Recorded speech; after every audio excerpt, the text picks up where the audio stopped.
What's up, gangsters? It's time for another Rube Goldberg video. Now, this is one that I've kind of been thinking about doing for a while. About a year ago, I think, I did a sort of, I've been, doing this for a year or more, and here's some of my favorite things video. People seem to like that.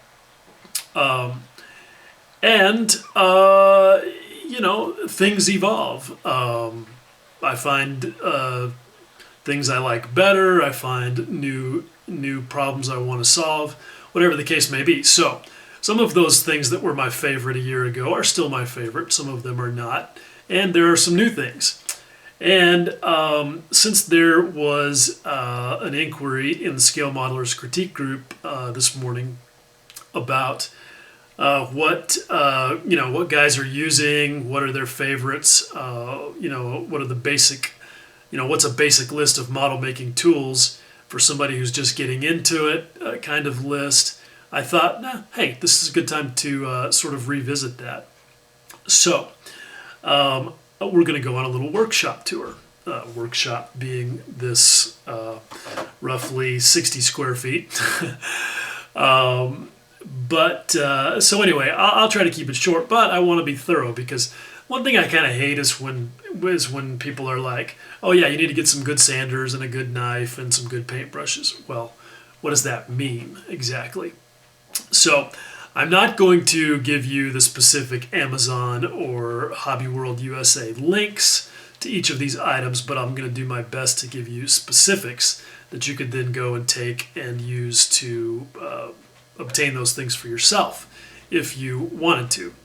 And I'm going to do it a little bit differently. I'm going to grab the camera, take it off of the camera arm, and so hopefully that won't turn out too bad. Anyway, here we go. Okay, actually, I decided to do the first part with it on the arm because I'm going to talk about hand tools first, and they're all just right here in front of my work area. So let's check it out. You can see I've got some projects going on. That's the lovely little Tamiya Repsol 1/12 Honda MotoGP bike that I'm working on, but we're not here to talk about that. Okay, so let's start out with sanding instruments, because they are just right here on the left. I'm a big fan of the UMP, Ultimate Model Products, thinny sticks and sanding sticks. These are the thinny sticks. You can see how they're configured. They come in a 1200 and a 240. And honestly, my only complaint about them is that, and I know Paul gets tired of hearing me say this, but I wish that they had some intermediate grits. A 400 would be lovely, and an 800 would be nice. The 240 is just gnarly enough that it'll leave some scratches deep enough that you need an intermediate step before you go to a polisher. And so it'd be great to have a 400. Their sticks like this are, more like a sponge, and they're pretty cool. I love the way they work. I have some in here from some other manufacturers that I've gotten randomly, most of which I had before I got the UMP ones, and they're okay, but I don't like them as well. I like the fact that you get the thin section on the thinny sticks, and they're durable. I've heard people say that they don't last, but I've got the same ones in there that I started with 18 months ago and have had no issue with them wearing out. So I don't know what you dudes are doing with your sanding sticks, but mine have been very durable. Okay, so moving over to knives and things like that. So you can see that, hang on a minute, I can see that my battery issue may become an issue, so I'm going to plug this in while it's close enough. Get a little charge on it. Okay, so what I've got in here is a bunch of different things. Tamiya razor saws, which I love. I end up using them more for scribing stuff, rescribing panel lines than anything, but I really like them. They work really well. And you can see that I've got them in these small #1 X-Acto handles. I got a dozen of those off Amazon for about 10 or 12 bucks. And I use those handles for a lot of stuff. Also for my glue loopers, which are one of my favorite tools. The glue looper is one of those things where you might say, oh, that's kind of a luxury item. Why would you need that? I can just use a toothpick for safety glue. Let me tell you something. The control you get with this, having it in a handle and having the little loop, is way beyond anything you'll get from a toothpick or a needle. I love these things. They come in 3 sizes from the Glue Looper's own website. So you can find those over there. They're like $12 and they're fantastic. I love them. Okay, what else is in here? Some, let's see, this is something that I use a lot. This is just kind of a little spatula gizmo that I use as a crowbar sometimes, as, very rarely use it for spreading putty, which is what it originally was bought for. What I use for that, for spreading putty, is this, which I actually made myself. I clipped off a piece of that super stiff and obnoxious Tamiya photo etch to make a nice flexible spatula blade. And I'll show you how I cut that stuff here in a second. I also have the RB razor saw, which, if I'm actually going to do some cutting, is the one that I use the most for small cuts anyway. It's got a real fine pitch and a real thin blade and is super sharp, and it works good. Let's see, not a whole lot else that's important in there. Okay, next are tweezers. My favorite tweezers are the iFixit tweezers. I've tried a few others, and the iFixit tweezers are just fantastic. I got a little kit that had these three different tips you can see there, and I use almost exclusively the straight point ones, and you can see they are way sharp, and that's what makes them great. But they also have a nice spring to them. They're not too stiff, and I love them. I think they're fantastic. I've also got, your standard gripper tweezers in here, which are really handy. One thing I do a lot with my gripper tweezers is I grab chunks of sanding sponge that I've carved off to, make for getting into tight areas, like wing roots and in between, objects or whatever. So that makes a nice sanding tool. I got a pair of forceps in there that I almost never use. Another one of my favorite things in the category of grabbing and holding stuff are my wax pencils from UMP. This is for picking up tiny little pieces of photo etch, and it works great, so much better than tweezers. This is a game changer for doing really fine photo etch work, and gives you a lot more control when you are placing those parts.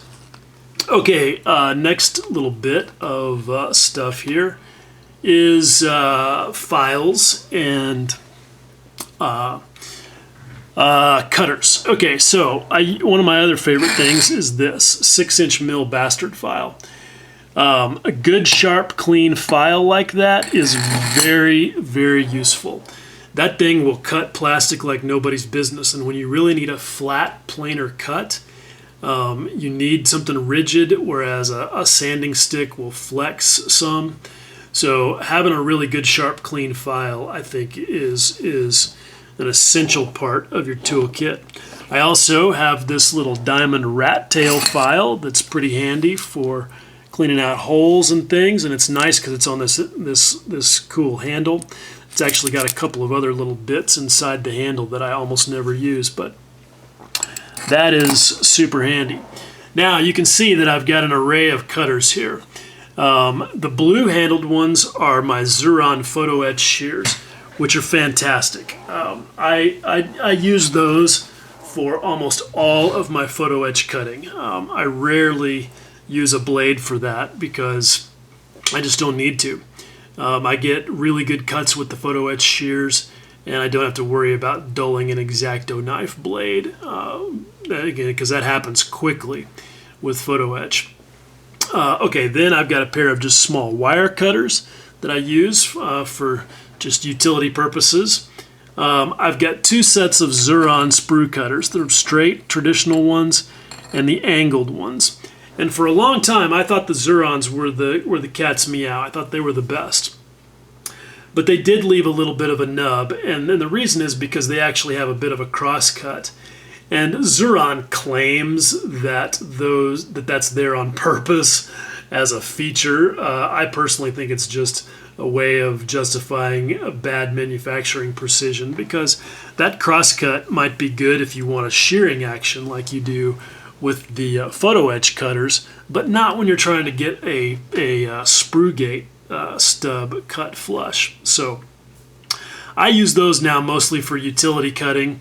My first cutters were these Tamiyas, which were okay. They do about as good as the Xurons. Tamiya has, I think, 3 different ones. They have some that look a lot like just, like these, like side cutters. And then they have another one that is a new one that is similar to these. These are my Gundam Planet nippers. I've done review of these. But these things are just fantastic. They cut so smooth and so perfectly. They truly will leave a flush cut. And the reason is because of the design is actually a blade and an anvil as opposed to 2 cutting surfaces. And that's why they have the stop in there to limit their travel, so you're not chomping them together and making them dull all the time. But these things were about $35. I would have paid more for them. They're fantastic. They are a similar design to the Godhand ep120, which is almost like twice as much money and really hard to get. Gundam Planet is in New Jersey, so I think that the ep120 is totally overrated. They're allegedly also very fragile. I've literally dropped these things point first into the linoleum floor right here by my bench, and not suffered any penalty as a result. So they've been durable. They've been really good. I use them every day, and I love them. Thanks to Matt McDougall for turning me on to those. But if the new Tamiya ones are the same type of design, they probably work just as well, and they may be a little bit cheaper. So who knows? I'm waiting for somebody to show those. Okay. Next thing I've got here, some little sort of part holding gizmos that I made that are handy sometimes for painting. I just put some wooden sticks inside these large nuts with some, I think that's like silicon caulk or something. I glued them in there. Got these tiny paper clothespins super glued on the ends. So those are handy at times. Okay, here's one of my favorite things. All right, I think I'm actually. Well, hold on a minute. I will take the camera off the mount here in a second. But let me cover one more thing that's here. These are a little set of files from Hobby Elements. Some of you guys may have seen these advertised. He's got a video on them, and these are pretty cool. You can see they are very small, very fine diamond files that are steel, and they're flexible. Now, the guy that makes these is in Korea, and these are super expensive. You get a set of 3 for about $25 that come in a really fine, and then a medium, and then a coarse grit. The coarse grit, I would say, is about equivalent to like a 240 grit sanding, or maybe 320 grit sanding stick. They also come in different widths and shapes. You can get them down to 1 millimeter wide. They're one of those things that's kind of like 4-wheel drive on your truck. Adds cost, super expensive, not needed very often, but when you need them, they are really great. I rarely use them, to be honest. But they are pretty cool. They took a while to get. It took like a month to show up from Korea. The dude is not the most responsive in terms of customer service. But anyway, they're cool. Since it's sitting there, these are my 2 forms of glue that I use for like 95% of my work. This is just regular old Loctite super glue. Not certain why it's professional super glue, but it's a relatively thin viscosity, and it works really good. I just usually put it in this little dish that I've got. You can see I've used it a lot.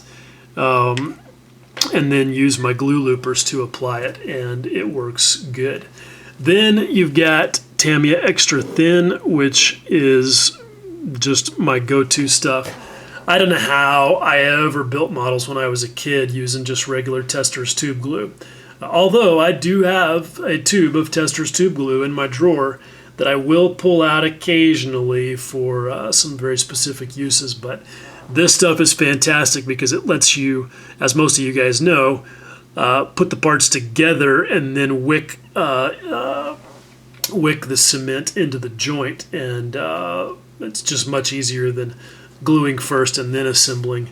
Much less mess, and gives you a nice strong joint because it basically is it dissolves the material a little bit and creates a weld. So all right, with all that then, I think that's about the best that I'm going to do with the camera on the arm. I don't know, maybe I can show you the stuff that's over here on my Lazy Susan rack while I'm at it, although this kind of gets into painting.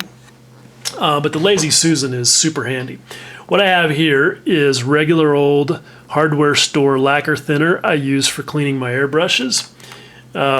Super handy for that. I've got a bottle of water that I use for things like chipping, occasionally for certain paints that I might want to thin with it, like a life color acrylic for brush painting or something. But it's handy to have a little bottle of water there for stuff like that. Got some UMP airbrush cleaner, which I like a lot for acrylics. Works good, super easy to use right there in the bottle. I also have UMP's airbrush thinner back here, which is an alcohol blend that works with pretty much every acrylic paint on the planet. I've used it with Tamiya, Model Master, Vallejo, Model Air. It works fine with all of them. I also, however, have back here some Mr. Color leveling thinner. This stuff is magic juice. I use it mostly with Tamiya paints, and it's great. It produces a fantastic finish. I also have Tamiya lacquer thinner on here, but I end up using this more as a utility thing for cleaning off parts. Like if I've used like Mr. Surfacer 500 to fill a joint and I want to clean off the excess, I use Tamiya lacquer thinner to do that because it'll dissolve the Mr. Surfacer without damaging the surface of the plastic. So I just dip a Q-tip in there and it works really good for that. I keep some X20. Honestly, I never use it. Don't even know why I keep it. I also have some mineral spirits here, which I use for cleaning brushes that I've used in oil paints or enamels, but also for all of my enamel weathering purposes. Got a little jar here of just isopropyl alcohol that I'll use occasionally for cleaning things.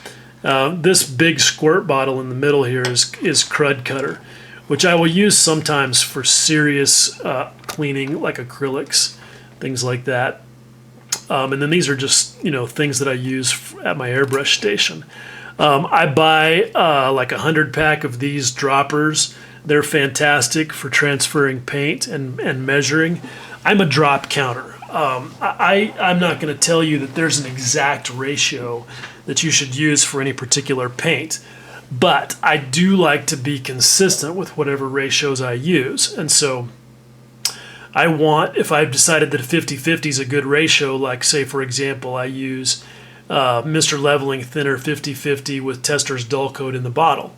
So I want my ratio to be consistent from project to project, and so I find that drop counting gets me there pretty well. And so these little eyedroppers, or pipettes actually, are perfect for that. And I'll use them, multiple times, especially with acrylics. You get the paint gets dried in there, and it's no big deal to use them over and over again with different colors for the most part. So you don't. It's not like you're going to use it once and then throw it away if you're worried about wasting those. Cheap, Humbrol paintbrush for cleaning out my airbrush cup. And then my primers, which I'm a big fan of using primers. Anybody that's watched my videos knows that. I really like Badger Stynylrez stuff. It works great as an acrylic primer. It's sandable. I mean, it'll do about 80 or 90% of the stuff that a traditional lacquer primer will do, but without the without the nasty smell if you hate lacquers. And I even use it for brush painting. I try to never pick up a paintbrush because I'm just so ham-fisted with it, but if I have to do detail painting, it's almost always going to be some shade of gray, a red, or a metallic silver. And so for any of those blacks and grays, I'll just use a little bit of this Stynylrez, because I have found that especially with a little bit of UMP thinner on the brush, it works great as a brush paint, almost straight out of the bottle. So good stuff. I've also mixed up some of their rust colors to, they have a rust color. I mixed that up with some black to create a nice rust base Stynylrez that I'll use when I've got one of those kind of projects. And then here is my bottle of Mr. Surfacer 1500, which I have gone over to as my new favorite lacquer primer. It's fantastic stuff. I mix it 50-50 with Mr. Color Leveling Thinner, and it just goes down beautifully. In fact, I'll even use it sometimes as straight black paint. If you look right here on the Honda, the rear fender hugger right here is painted with straight Mr. Color or Mr. Surfacer 1500. It's just a fantastic finish. I was using the All-Clad 309 primer, which I went through a bottle of and declared it to be the cat's meow. Went to my second bottle and it was junk. And that's just kind of been my story with All-Clad this year. Just too many inconsistent results. Their regular metallics are okay for the most part, but I've had issues with their high shine finishes like the chrome, the polished aluminum. Their gloss black enamel base is terrible stuff. Horror stories of it never curing.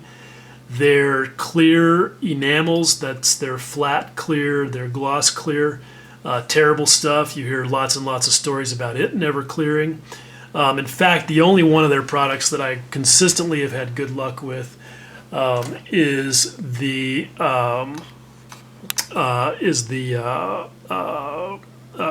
Aqua Gloss. It's their 610, which I'll show you in a second. Anyway, it's a clear gloss acrylic and it works good. So anyway, I kind of got distracted there from what I was talking about with primers, but Mr. Surfacer 1500, outstanding stuff.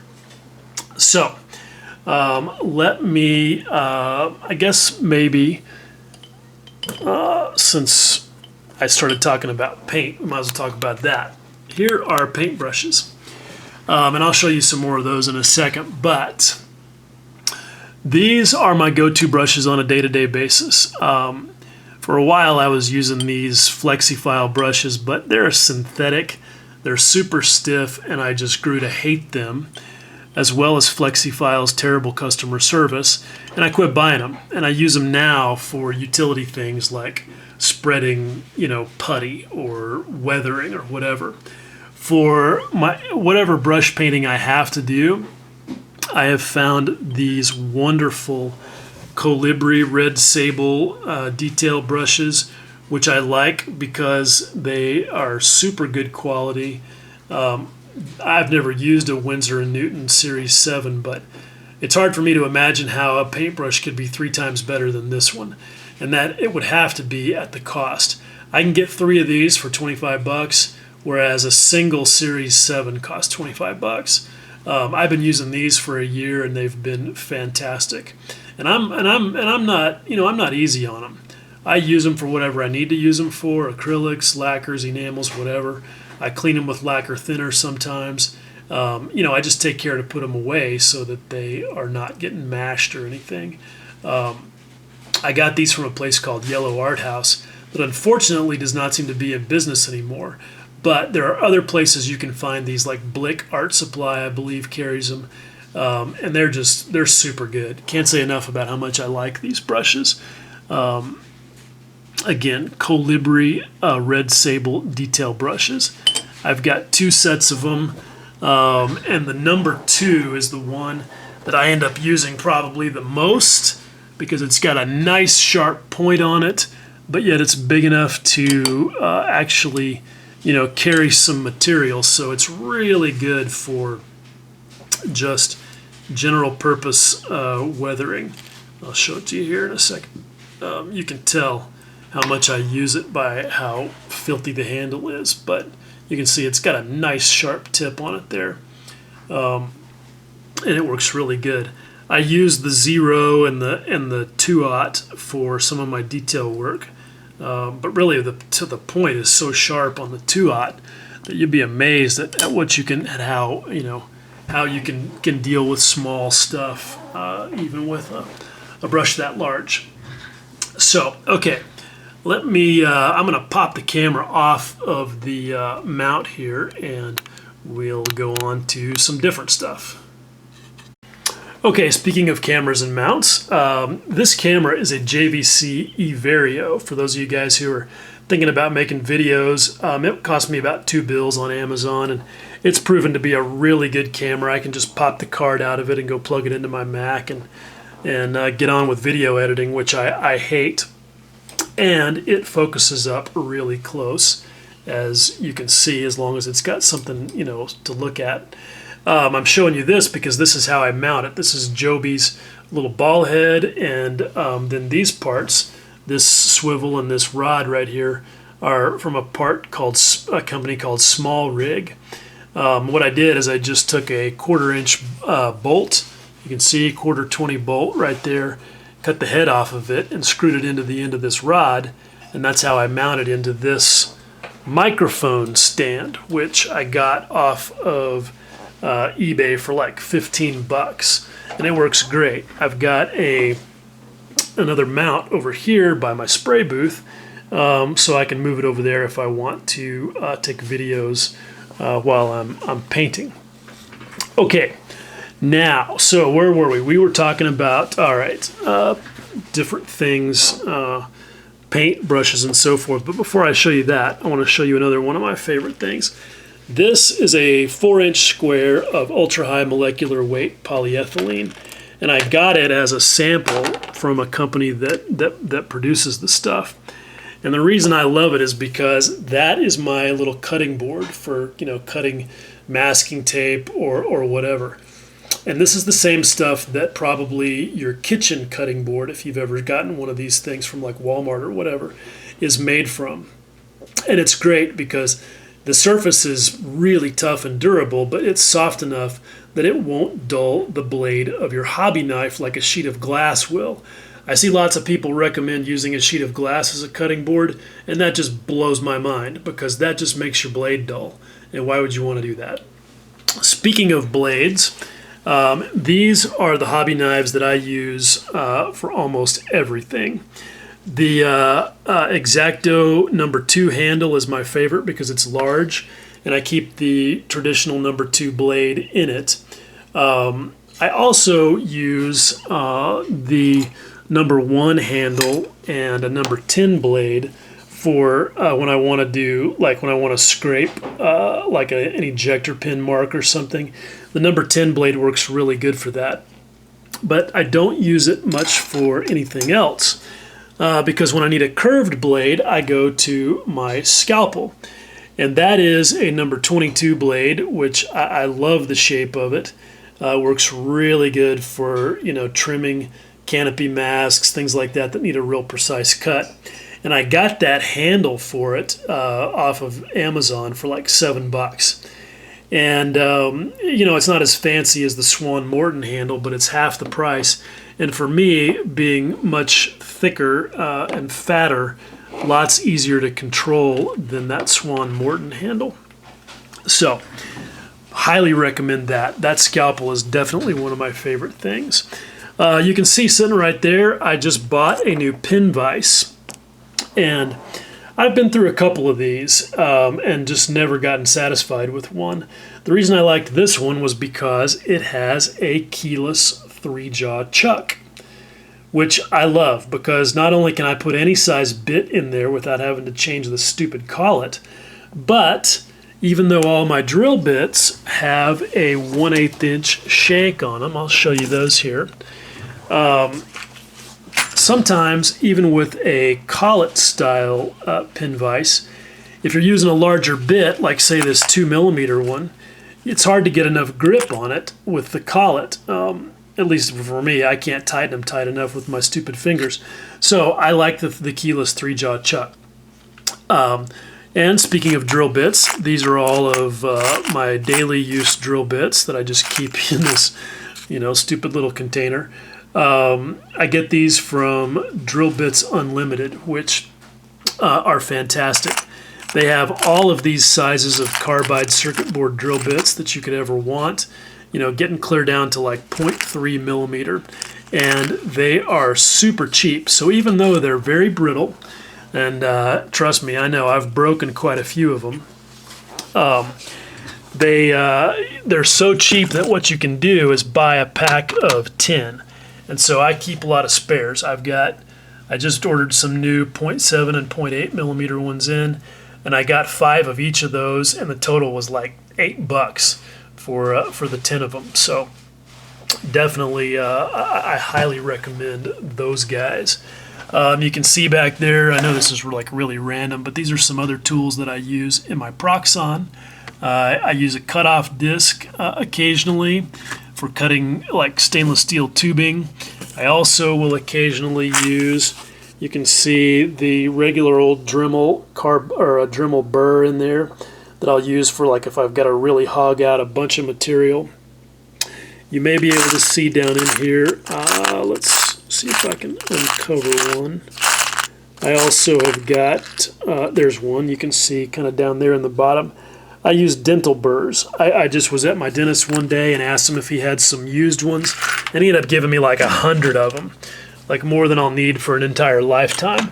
But those dental burrs are fantastic for using in the Proxxon for doing detail work, which I'll show you here in a second. That's my Optivisor, which is invaluable for my 40-year-old eyeballs that can't see up close anymore. There's my Proxxon. It is a fantastic tool. I find uses for it weekly, whether it's drilling, cutting, grinding, polishing, especially polishing.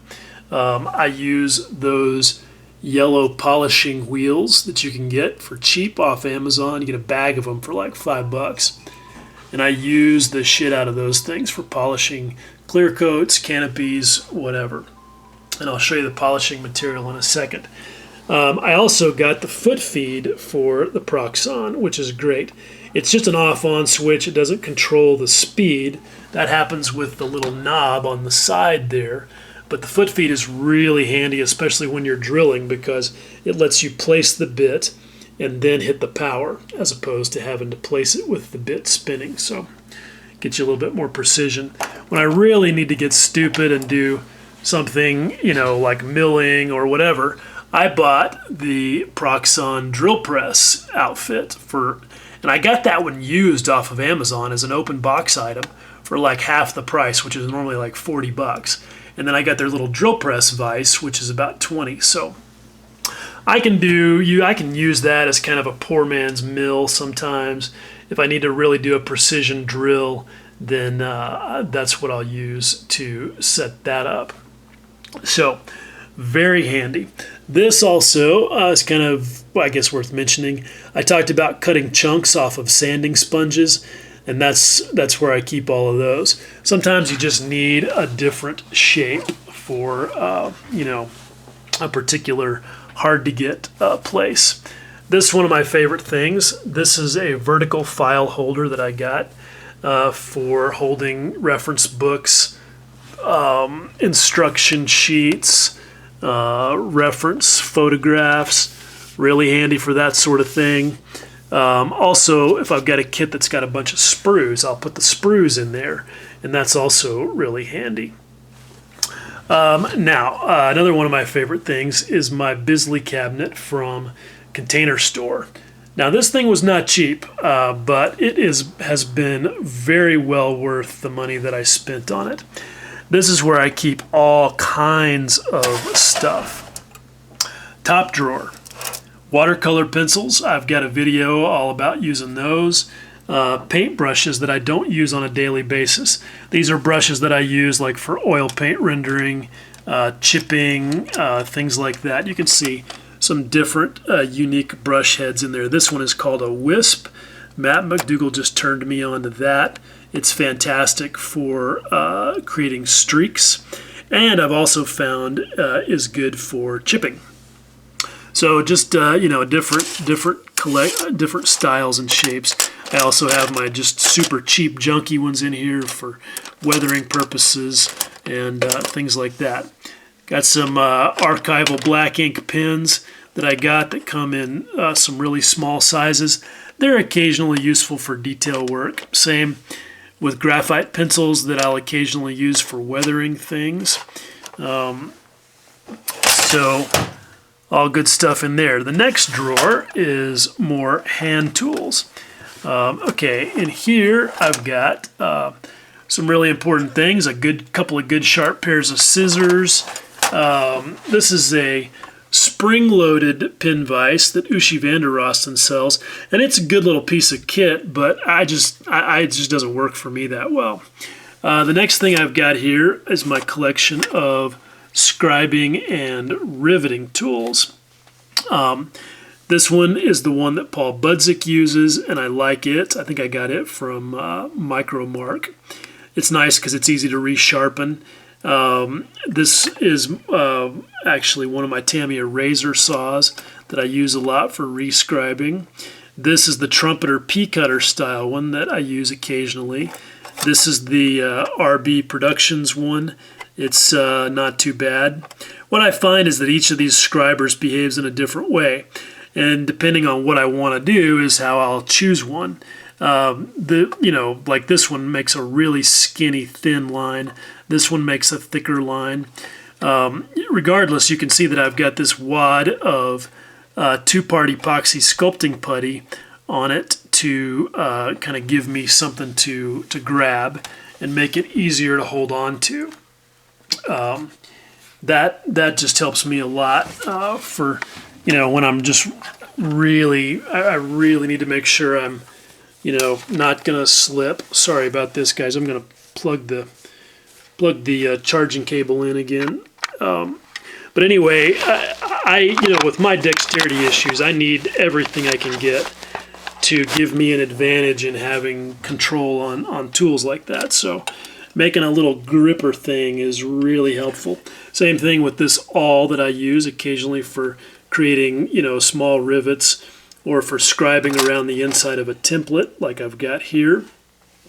This is a Rosie the Riveter tool in 1/48. Fantastic tool. I really like it. I would highly recommend it even though they are not cheap. And then a few other things that I'll use on an occasional basis. Just a dental pick.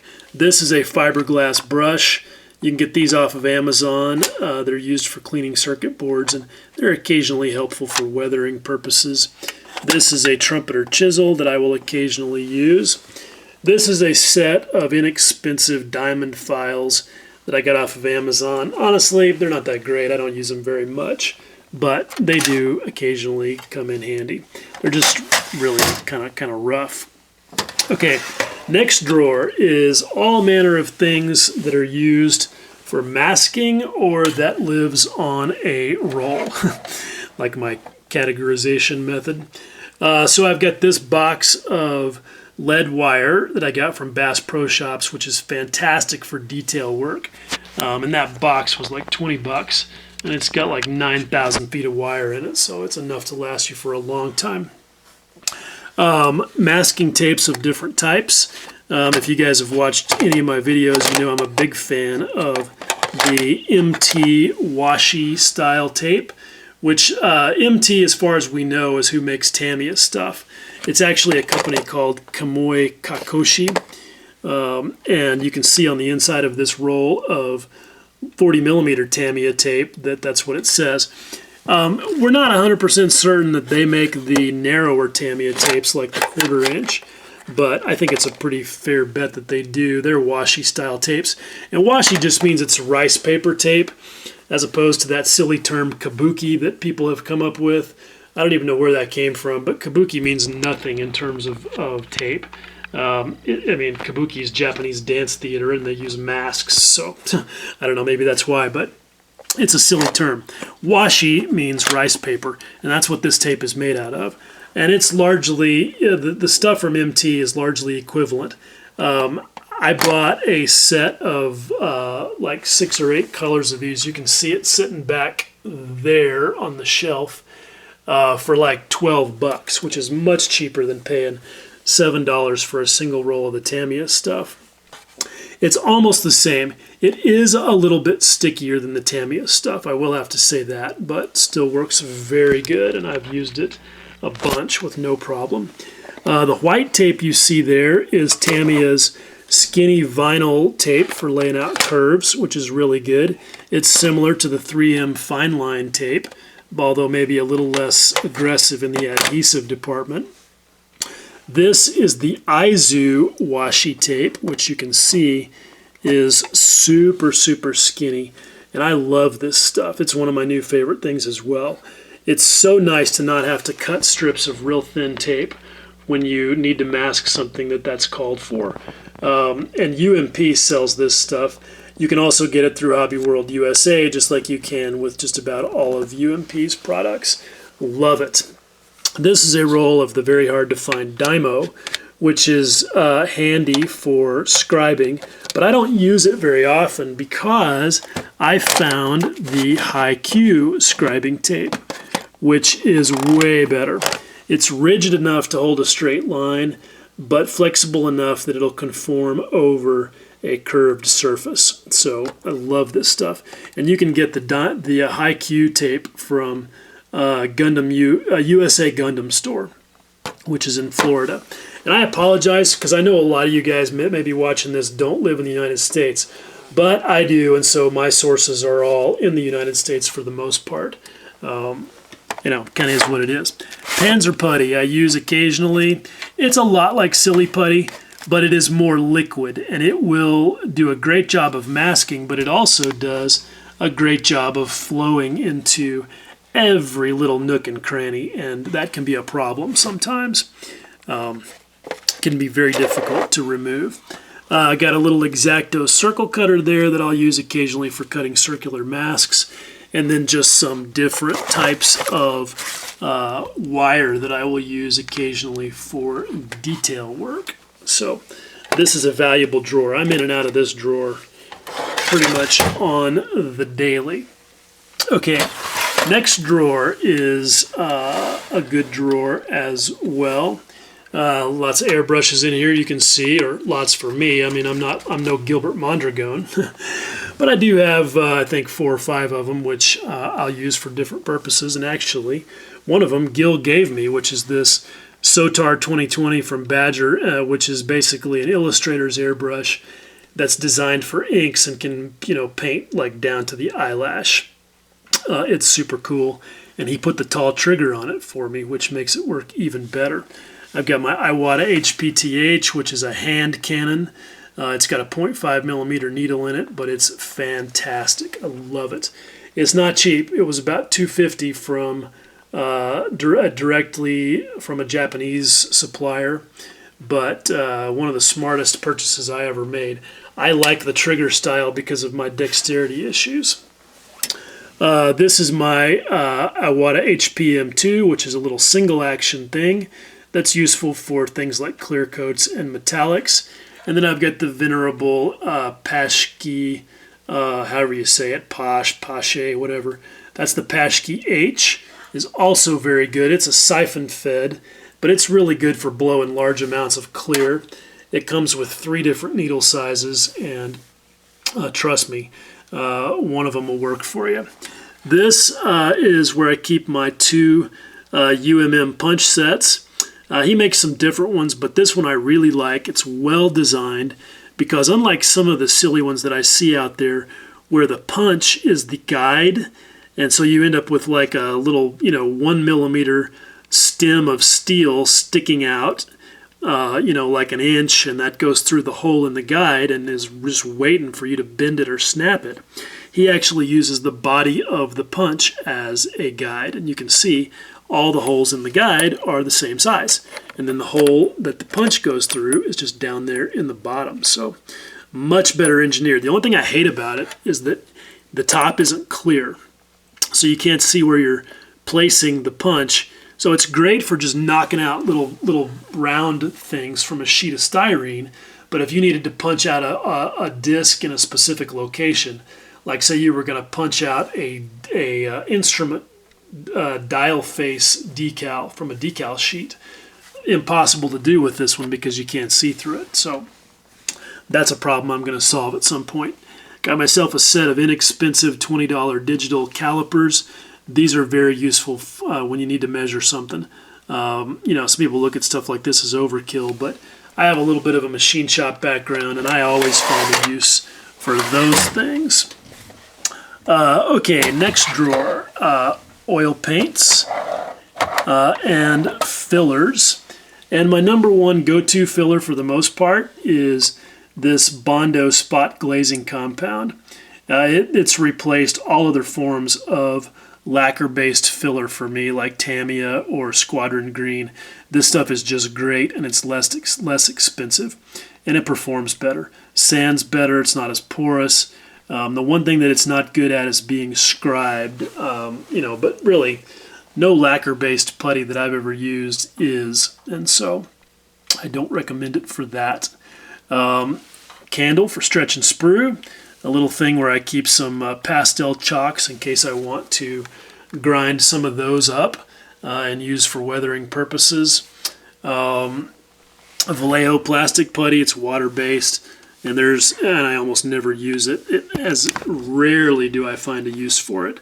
Got a tube of Tester's glue down there, like I said.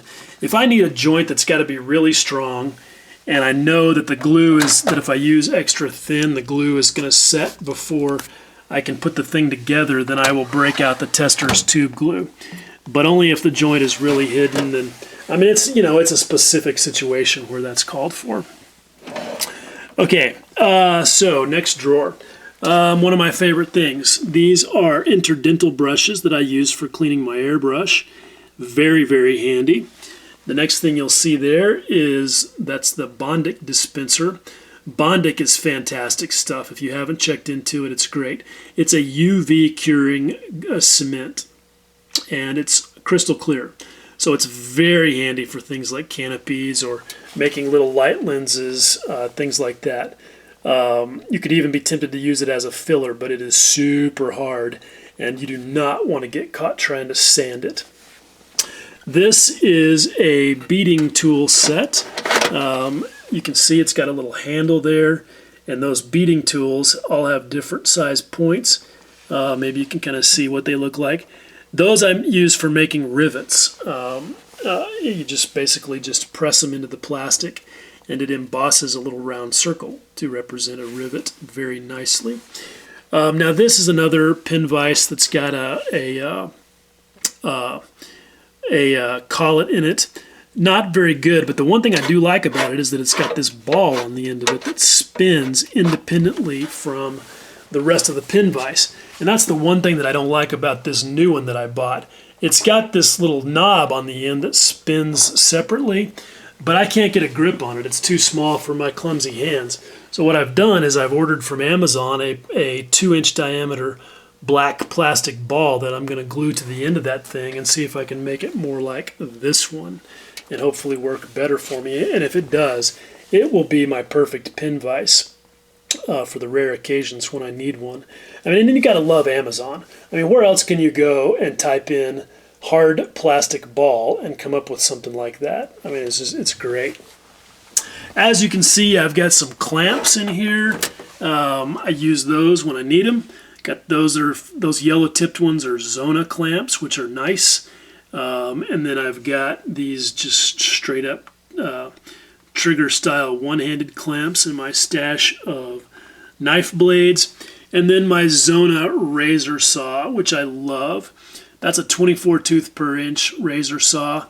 And when I need to make a big cut, like or I need to just hack something off, like the pour stub on a resin part, that razor saw is like a lightsaber. I mean, it just cuts through stuff like butter. Also have in here my Mr. Surfacer 1000 and 1500 that I use as one of my filler options. Very handy stuff. Then I've got all kinds of sanding and polishing materials in this drawer. You can see little sanding sponges in there. Got a whole packet of various sanding papers going all the way from 320 to 2500. That's very useful. You can see this is a little chunk of one of my Aberlon sponge sanding pads, which is also one of my favorite things. You can see it's got this fuzzy stuff on the back of it that lets you attach it to a Velcro thing. And then the other side of it is this basically abrasive impregnated cloth. I got a whole pack of those. They're on the shelf right there. Not cheap, about 30 bucks for 10 of them, but you get 2 of each grit, and it goes from 500 to 4,000, and they are really nice for when you need a soft sanding sponge. Really, really good for, like, finishing a car body type thing. And there's other various things in here. Blue tack. One thing I'm guilty of is I will try anything once, and so I have a lot of different sanding instruments that I, thought might work good and then ended up not being so great, but, that's what it takes to find the good stuff. Okay, bottom drawer, rarely used stuff, but nonetheless important. I've got some pliers down there. That is a gizmo for cutting like brass tubing. It's got a length gauge on there. It was like 25 bucks off of Amazon, and you use it with like a razor saw. So if you need to cut 10 different, 10 little pieces of tubing all the same length, that's pretty handy, but it's very awkward, and I kind of hate it. The next thing there, that's my Dremel cordless soldering iron, which basically means that it's a little gas torch. It uses lighter fluid as its propellant, and I use that for like soldering brass, which is to me much better to do with a flame than with an iron, where you actually have to contact the parts, because that's just a hassle. Okay, let's see here. Lots of random things on this back shelf. That's my paper cutter that I use sometimes when I want to make nice, perfect, straight strips of something. That's a handy thing. Okay, there is one of my favorite clear coats. That's my U-POL, which is a 2-part urethane clear, super high gloss. It's the same stuff basically that gets used on real cars. It's got a resin and a hardener component, and it's fantastic, but it is not fun to work with. It's pretty toxic, so you have to be careful about that. I'm gonna pop the cord off of this thing, and let's see. I'll show you a few more things back here. Let's see. This is where I keep like my pipe wrench for opening jars that are really stupid. Other jar openers, a little vise that I use.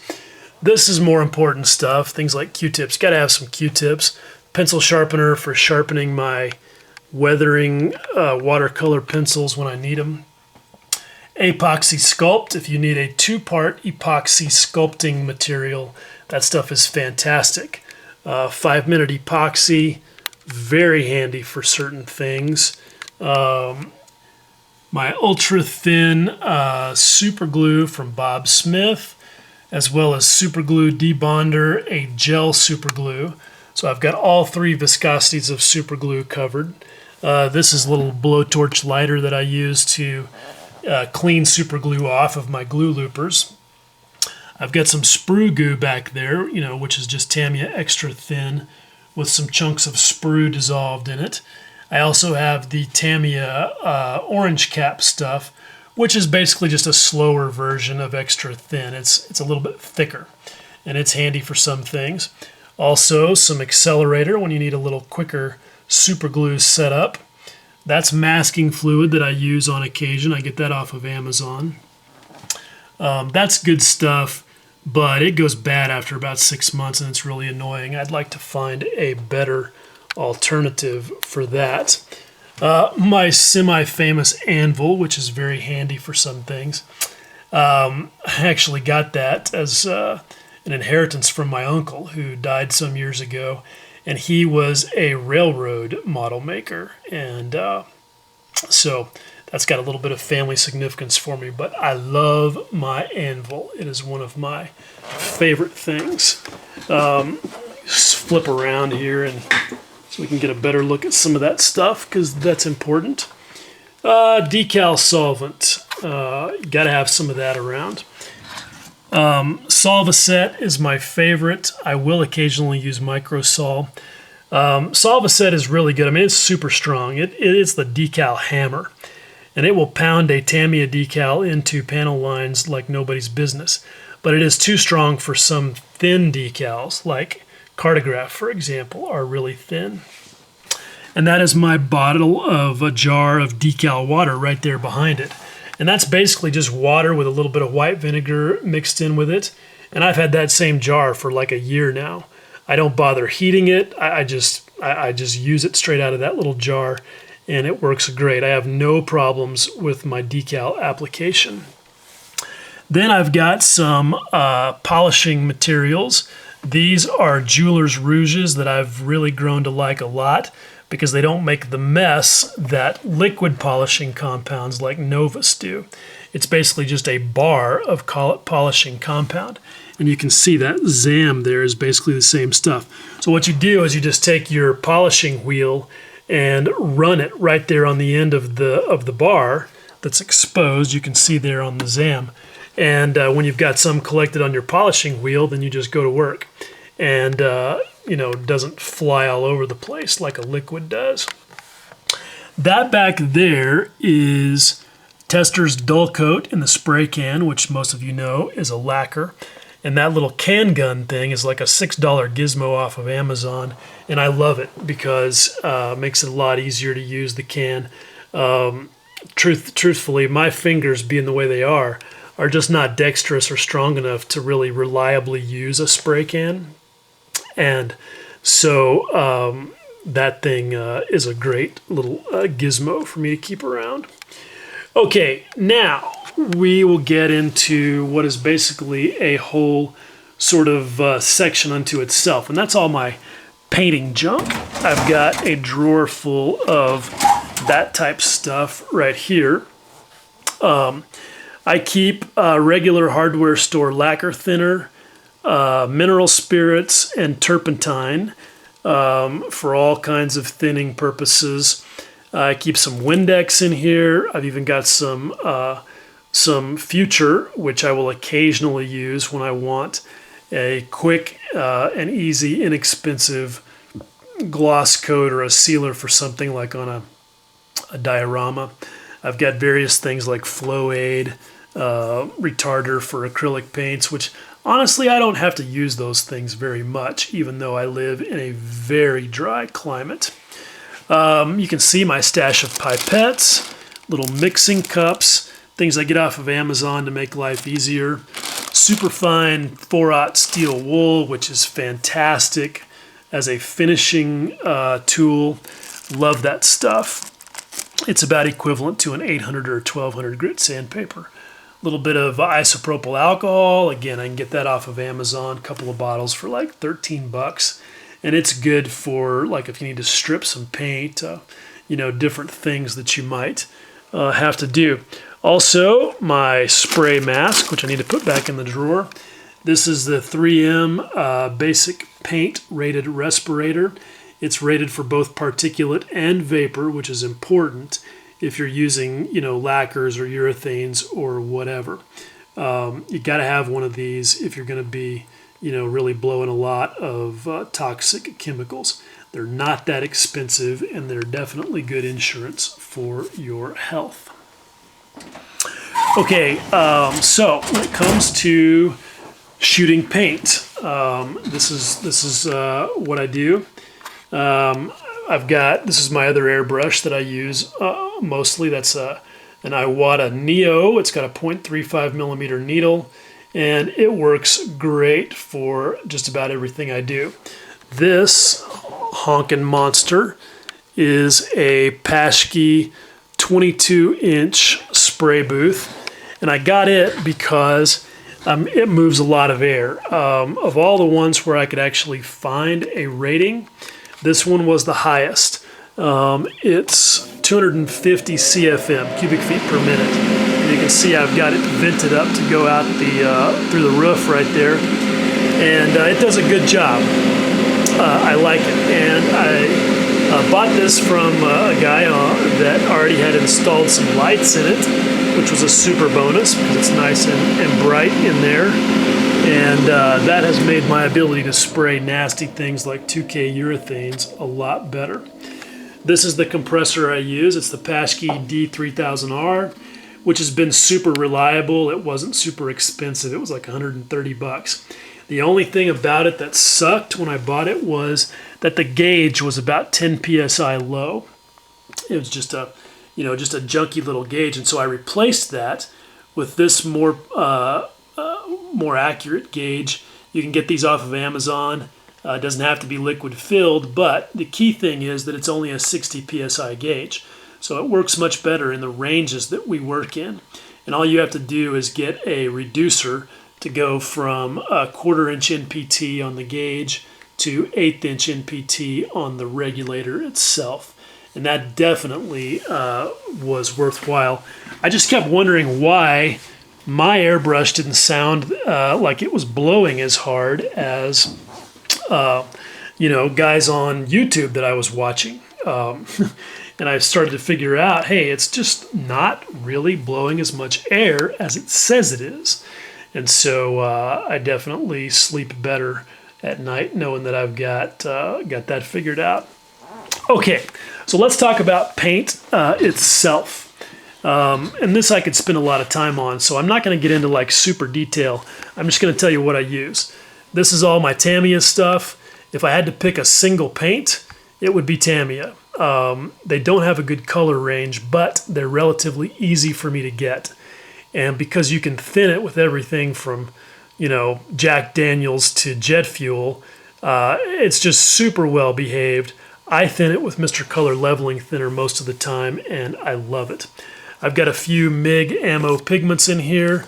Ushi van der Rossen's metallic powders are fantastic. I've got those in there as well. Aside from Tamiya, what I'm using a lot these days is Mr. Paint, and you can see I've got a little collection going right there. I don't believe in buying the whole range. I buy what I need when I need it, and that way I don't get my shelves filled with paints that I'm never going to touch. But I love those a lot. Going back over here to the rack that's behind my bench. And actually, I'm going to put this camera back on the camera arm for this.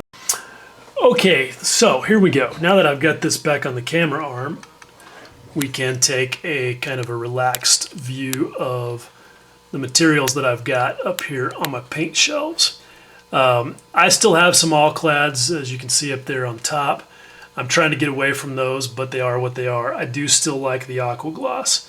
I've been trying lots of clear glosses, and it's just a good go-to utility gloss for things like, sealing your model before you do weathering, or if you need to protect your decals or whatever. It's good. Going down there, I've got some of the UMP clay washes, which are really good. A small variety of Vallejo and MIG stuff. The Vallejo is stuff that I use primarily just for brush painting details. You know, reds, silvers, browns, things like that. Those are handy. The ammo crystal red is good for like tail light lenses. The ammo panel line washes you'll see up there, outstanding for complementary color panel lining when you don't want to have to mix your own using oils. And then I've got MIG's Rust Colors set, which is very good. I use it a lot.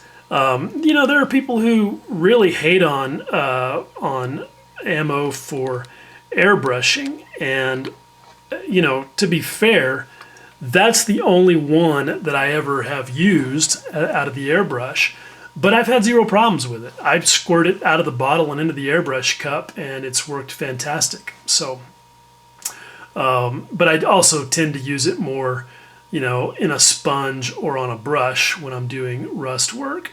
However, the old rust color is very nice as a base rust tone. It's really good. I've got some Model Master enamels that I use back there for some dry brushing detail work occasionally. I've still got some Model Master acrylic. Jim will be happy. My buddy Jimmy D will be happy to know that I am mostly done with those. It's okay. I mean, it's not the greatest paint. I thought it was good for a while until I graduated to some better stuff like Tamiya. But they do have a good color range. I will say that for them. If your style is such that you like to paint opaque colors and you're not looking to do a lot of secondary effects like chipping, then Model Master might be fine for you. I found it to be very durable, good solid colors, easy to work with.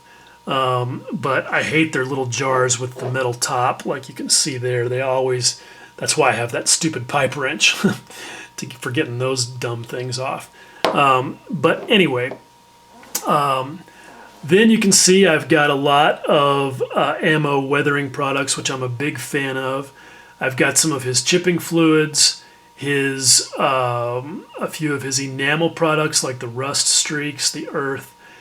His pigments I really like. Yes, you can make your own pigments, but I like to just get them out of the jar and not dick around with it any more than I have to. Over here you can see part of my set of Vallejo Metal Color, which is another one of my favorite things. I really love that stuff. I mean, it's great for both brush painting, even though it says it's for airbrush, and airbrushing straight out of the bottle. Needs no thinner. It's relatively durable for an acrylic, and the thing that I really like about it is that they have a wide range of shades, you know, so that if you want to, you know, really show different metal finishes, you've got dark aluminum, white aluminum, regular aluminum, flat aluminum, steel. It's just really good for that sort of thing, and I use it a lot. Although I am starting to use the Mr. Paint metallics a lot as well. Those are taking the place of my all-clads. The Mr. Paint stuff has been flawless. It's a lacquer-based, you know, system, so you have to deal with that. But the stuff just works really good. I've had no issues with it whatsoever, so I'm basically going to switch everything that I was doing with all-clad over to those guys. Down below here is stuff that I use less frequently. Those are some Winsor & Newton inks that I will use for weathering applications at times. And then over there I've got my Tamiya panel line washes, which are really handy because they've got that brush included in the bottle. And so for things like, you know, where you need a little bit of a black panel line wash, that to me is the go-to thing because it's, you know, it's just so convenient. So I think, now that I'm just kind of looking around, I think that's about everything. Okay, of course, I did forget one thing that I thought was worth talking about. And I'm like, okay, I've spent this much time and subjected these guys to this much of my drivel, so I don't really want to skip anything. And that is this, if I can get far enough away to where you can see it. And that's my bench light. This thing has been outstanding. And a lot of guys ask about these things. This is a 3-tube daylight task lamp that I got on Amazon, and it was not cheap. It's about 125 bucks, I think, but well worth it. And I think light is one of the most important tools you can have. I mean, it doesn't matter how great your paintbrushes are or how sharp your knives are or whatever. If you can't see anything, it isn't going to matter.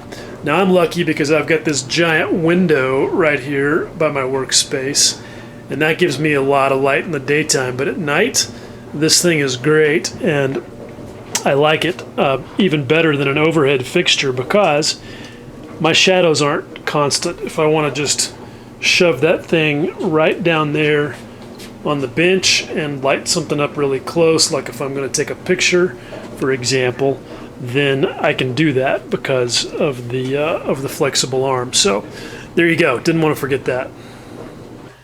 Okay, so there you go. I know that was long, but you guys know me by now if you've watched any of my videos. I'm always going to try to be thorough, and I tried to get through that as quickly as I could without just, rushing it. So anyway, hey, that's what the pause button is for, right? So, and you may find that you want to pause in there from, time to time to, write down a note or whatever. I don't know. Look, I just hope that was useful information for you guys.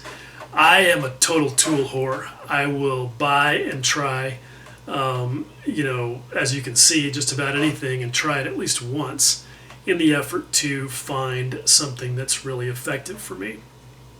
And as you can see, one of the things that drives my decisions is the fact that my hands don't work very well. You guys that have watched any of my stuff, the issues that I have with dexterity from the spinal cord injury that I had. So a lot of what I choose, like my Proxon, for example, is stuff that's designed to help me be more successful given my overall level of clumsiness, and also to save energy. I'm not super strong, and so I don't want to blow a bunch of energy on unnecessary tasks and fiddle farting around. So I want the right tool, and I want an effective tool that's going to give me good results. And that's what governs my my purchasing decisions. And there's been a few things that have been wasted experiments. Like my little pin vise thing. I think I may be on the track of the perfect pin vise for me. But hey, if it doesn't work, then I may give it away or throw it in the trash, whatever. My only loyalty is to results. Like All-Clad, for example. I ragged on them and the fact that I've had a bunch of negative All-Clad experiences this year, but I will stay loyal to All-Clad Aqua Gloss because I've had no problems with it and it's been bulletproof. So until something fails me, and in particular in the paint department, because I can't deal with something in my painting workflow that works most of the time. That's just not acceptable. So I am loyal to results above all else. And hopefully you guys have noticed that I did not at any point say that any of this stuff is the best. That's something that really kind of annoys me when people talk about tools. Oh, well, the XYZ thingamajig is the best. Well, how do you know it's the best? Have you tried every single one? Have you done a comprehensive shootout of all of the thingamajigs? Do you know that your widget is in fact the best? And have you accounted for all of the different ways that people use things? It's just, to me, it's just silly to call any one thing the best, because that is such a subjective judgment. So what I have found are things that work the best for me and my methods and my workflow and the standards that I hold my work to. So don't take any of what I've showed you here as me trying to preach some sort of gospel to you about what you should get. These are the things that I have found that work well for me, and I'd encourage you to try them. I've tried to give you some reasons for why I've chosen the things that I have. But again, that doesn't mean that there isn't something better out there. And in fact, if some of you guys are looking at all of this and you've put up with this whole video and you already know of some things that are better for your own objective reasons, then I want to hear about it. Because chances are I'll try it out. I mean, look, if somebody told me that there was a particular kind of tea I should drink to get better, chipping results, then I would probably try it. I'm just that dedicated to getting good results. I think, in fact, speaking of chipping, I forgot to show you that up on the shelf right there behind me is hairspray, Tresemme, as recommended by Michael Rinaldi himself. That is my go-to chipping fluid, which I decant and spray out of the airbrush. But I think, in kind of looking around, that's the only thing that I kind of forgot to talk about. So there you go. That is a totally exhaustive and exhausting workbench tour and sort of review of all of the stuff that I'm using right now. A year from now, I wouldn't expect it to be totally different, but there could be some differences, so who knows. Anyway, as of October or November 2016, whatever it is now, that's the deal at the Rube Goldberg Enterprises headquarters. And if you guys soldiered through this uber long video, again, as always, I really appreciate it. Much love. Take care.